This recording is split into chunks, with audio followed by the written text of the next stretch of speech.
Hey guys, in this video I will show you how to make your iPhone fully compatible with 5G. Alright, let's begin.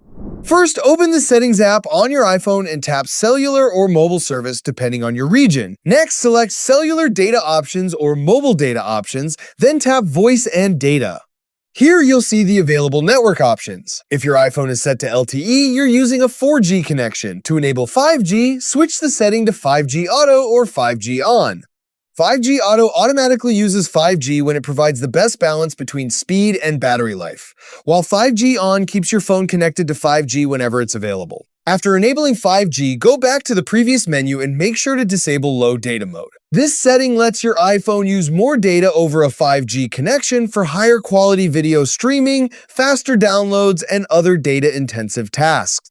It can also prioritize 5G over slower Wi-Fi networks in certain situations. Keep in mind that 5G is only available if your iPhone model supports it, your carrier offers 5G service, and you're within a 5G coverage area.